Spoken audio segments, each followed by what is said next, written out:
If you've ever wanted to live in a big floating house with all your coworkers, drink your own pee, and spend months constantly working out and doing chores, I've got some news for you that is out of this world. By being an astronaut, you can do all that and eat freeze-dried snacks and fly from place to place in zero gravity. It's pretty much the coolest job in the universe. You're basically a space scientist / engineer / superhero who gets to live in actual space, contributing to cutting-edge research that could result in further space exploration and even a moon base. But it's not as easy as 3, 2, 1 blast off. Being an astronaut is a huge commitment, thanks to the schooling required, keeping yourself in top shape, and of course, all that travel to train with crewmates from around the world. So if you think you want to become an astronaut, it's going to take more than a degree. It's also going to take a galactic amount of grit. Hi, I'm Katie Coleman. I'm a former NASA astronaut, and this is Study Hall, and here's how to become an astronaut.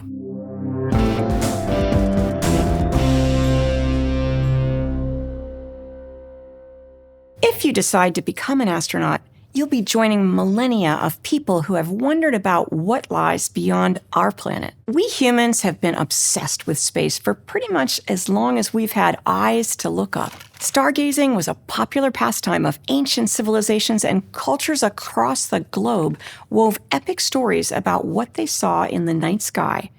After all, there was no Netflix yet to pass the time. Many scientific strides during the Enlightenment were centered around space, mapping it, understanding it, and even looking at it through a newfangled invention called the telescope. Fast forward to the mid-20th century, and suddenly that curiosity kicked into overdrive with the space race. Two global superpowers, the US and the Soviet Union, duking it out to be the first to send humans beyond Earth's grasp. This was the birth of the astronaut. Space explorers like Yuri Gagarin or John Glenn conquering the final frontier of the cosmos. Astronauts are trained to travel through space as crew members on spaceships like sailors of the astral seas. In fact, astronaut means star sailor. Today, astronauts are driven by mind-bending questions like, is there alien life chilling on some far-off planet? Can we actually make Mars our new zip code? And what in the world, or out of it, is dark matter?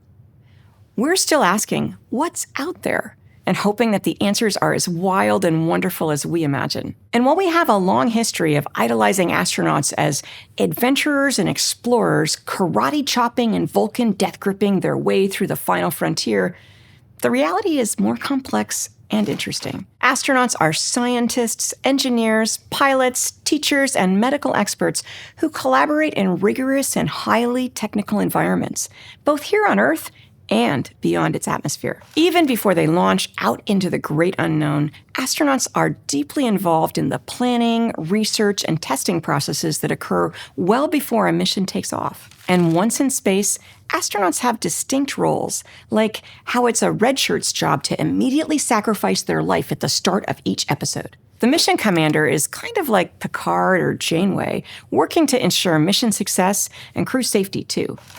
The commanders and pilots fly the spacecraft, while mission specialists are typically those astronauts out there performing spacewalks, handling repairs, and conducting experiments. And while it may not sound as sexy as fist-fighting the Gorn in a rocky extraterrestrial area, an astronaut's main job is data collection. Astronauts conduct experiments that aren't possible on the Earth, like studying the effects of microgravity on human bones and muscles, monitoring cosmic radiation, and testing new materials and fluid behaviors, sans gravity. And in space, daily life for astronauts is just as much of an adventure as the actual exploring the outer reaches of the galaxy thing. Astronauts live and work on the International Space Station, and while your cabin may be the size of a bathroom stall, you'll have the freedom of flying in all directions around the cavernous space station. At night, you'll slither into your sleeping bag with the option of floating around your cozy cabin or hooking it to the wall so that you know where you are when you wake up. Meals consist of freeze-dried foods like dehydrated shrimp cocktail or powdered eggs, and to drink, you'll get treated to a nice, refreshing glass of recycled, filtered urine. I'm not kidding. And don't worry, it's actually great. But it's not all drinking pee and no play. Astronauts are required to work in some R&R for their mental health and the health of the mission.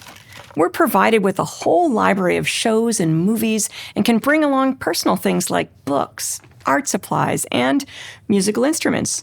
Yes, even bagpipes have gone to space. If you ignore the 12-hour workdays up in space, you're basically being paid to binge watch the new season of Stranger Things and take photos out the window. Most U.S. astronauts work for the National Aeronautics and Space Administration, or NASA for short, which is a government agency.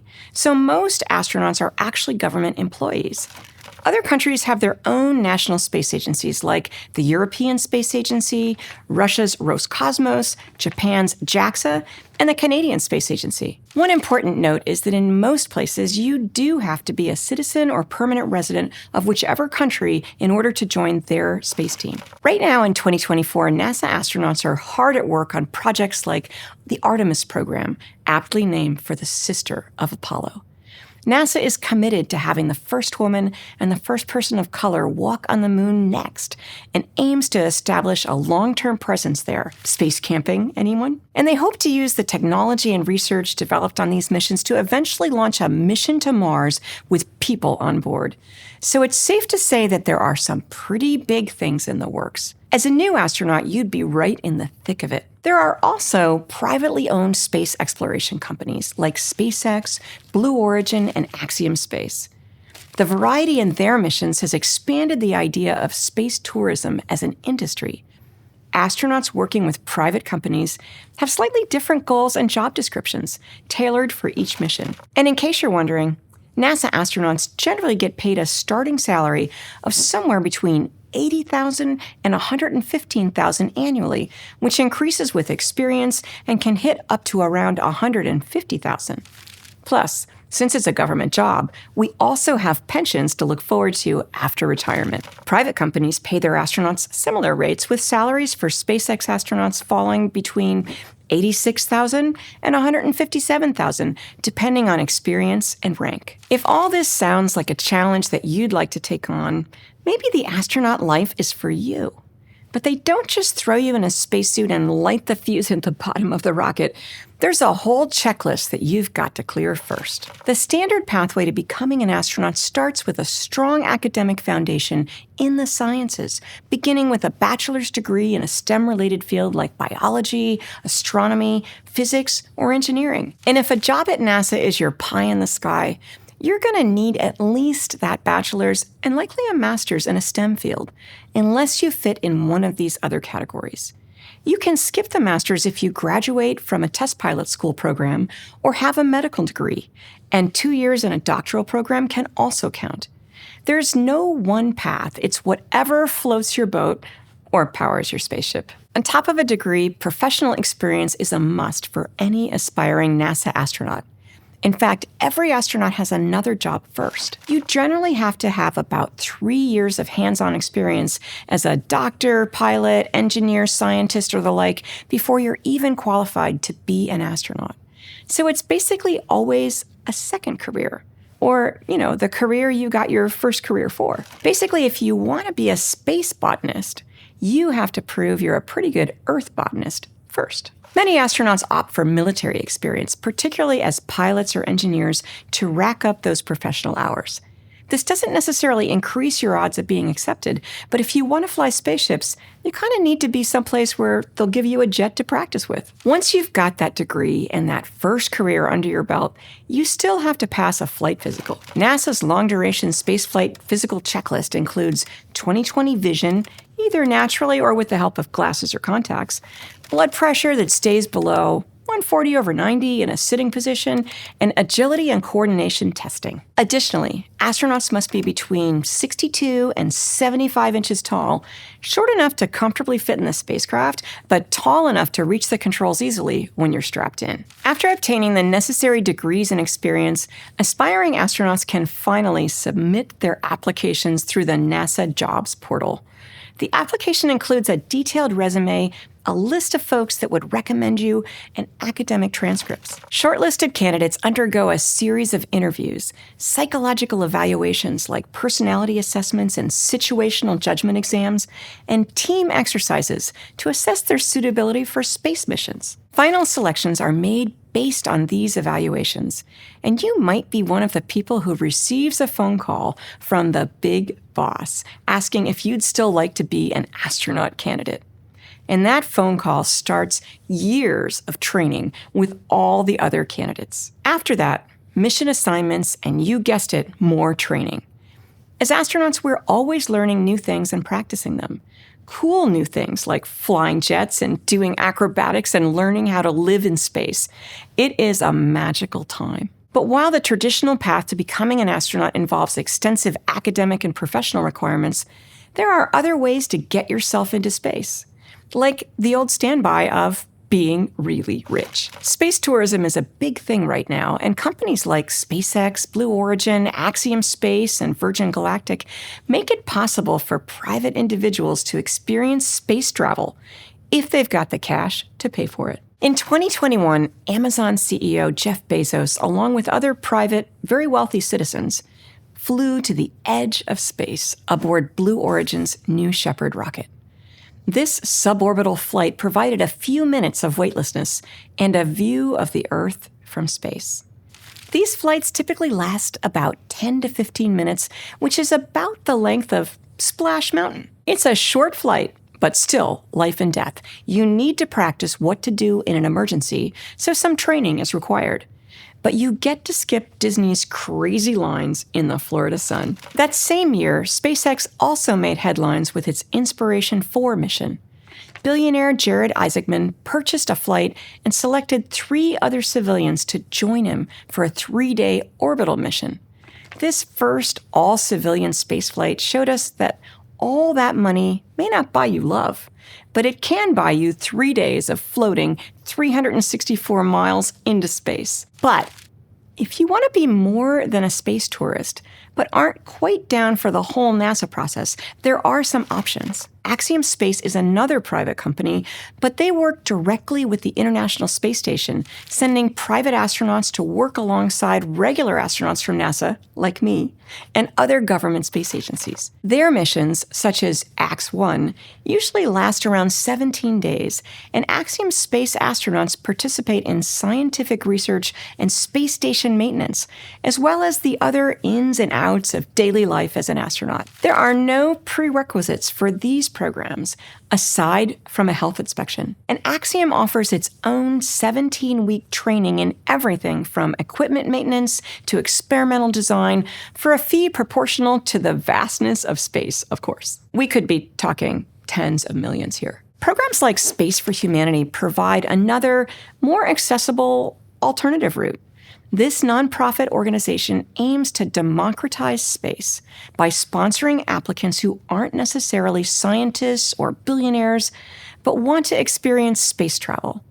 They look for people from diverse career backgrounds to help study the overview effect, which is the psychological and emotional change a person might experience when they get to see the Earth from space with their own eyes. Their participants are chosen for their potential to share their experiences and insights, and instead of ranking applicants based on undergrad transcripts and hours behind the controls of a jet, they look for those with a passion for world change, strong leadership and community skills, and a belief in Space for Humanity's mission of spreading the overview effect. So, there are many ways to skin a space cat if your ultimate dream is merely to leave this planet behind.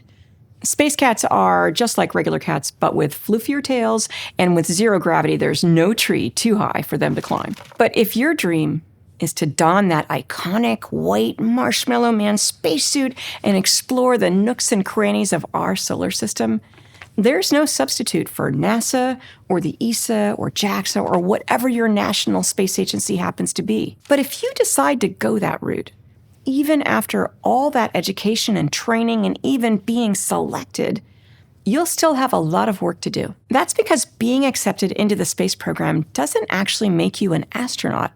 It's just one small step, get it, It makes you an astronaut candidate. Remember that insanely intense multi-year training process I mentioned? That starts now. Exactly how long this process takes depends on what experience you're starting with, as well as the position you're training for, but it usually lasts between 3 and 5 years. The first part is basic training, which takes about 2 years. This is when astronauts learn to operate spacecraft systems, master emergency procedures, and get proficient with robotic systems like the Canadarm2, which is used to catch and dock spacecraft. It's also going to involve physical training because microgravity can make your bones soggier than a day-old bowl of Cheerios. The bad news is that we lose bone 10 times faster than people on Earth who have osteoporosis.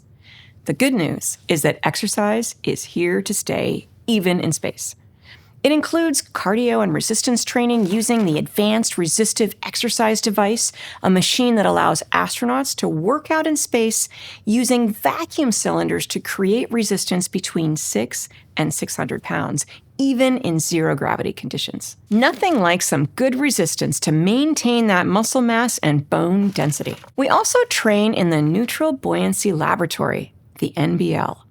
This is basically a ginormous swimming pool simulating microgravity where astronauts learn how to move and work in those 300-pound spacesuits. Also, astronauts have to train for stuff that can go wrong upon re-entry.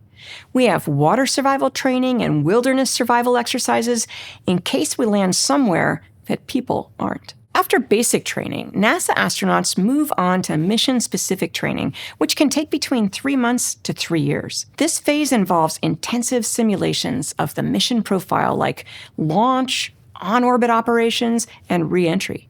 They work closely with mission control during these simulations and get to know their team to make sure they're fully prepared for their specific missions before blasting off. Now, if you're not sure if a life of freeze-dried dinners and peeing into a can is right for you, there are some ways to explore the astronaut lifestyle without being sent into space or going through all that training. For example, you might look for programs and experiences that simulate astronaut training in space missions, like the U.S. Space and Rocket Center's Space Camp.